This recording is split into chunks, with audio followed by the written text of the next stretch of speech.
បស្ដាប់ពាក្យនឹកក្នុងចិត្តធ្លាប់លួចញញឹម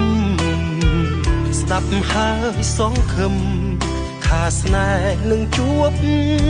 រហូតឃ្លាតឆ្ងាយម្ដងណាអូនថាអូននឹងចង់ជួបបងតែងអុចធូបបន់ឲ្យយើងជួបគ្នាឆាប់ឆ្ងាយគ្នា3ខែពុកម៉ែអូនបងវ៉ែចិត្តឈប់ឲ្យអូនគិតពីបងមនុស្សក្រគ្មានទ្រព្យពីនឹកថ្ងៃនេះហេតុអីបងទុកមិនជាប់បេះដូងលោតញាប់ទឹកភ្នែកហូរជាប់កាយខ្សោះអស់ខ្យល់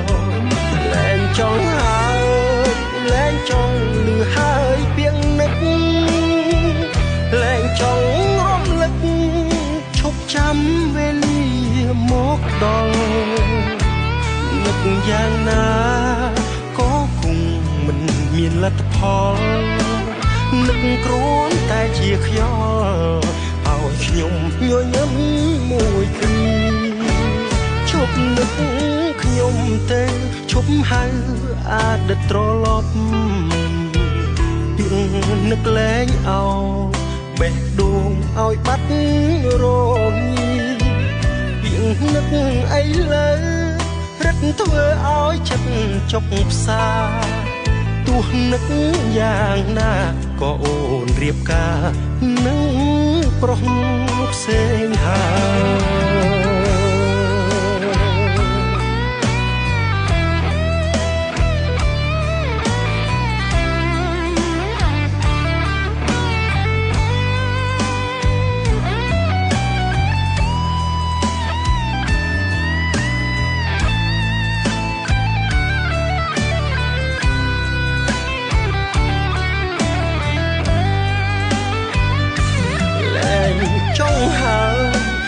ចង់លឺហើយពាក្យនឹកឡើងចង់រំលឹកឈប់ចាំវេលាមកដល់នឹកយ៉ាងណាក៏គង់មិនមានលទ្ធផលនឹកគ្រាន់តែជាខ្យល់ឲ្យខ្ញុំញញឹមមួយគ្រាឈប់នឹកខ្ញុំទៅឈប់ហៅ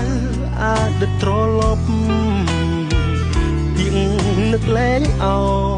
បេះដូងឲ្យបាត់រងាពីនឹកអីលើរឹតធ្វើឲ្យចិត្តចុកផ្សាទោះនឹកយ៉ាងណាក៏អូនរៀបការនឹងប្រុសផ្សេងហើយ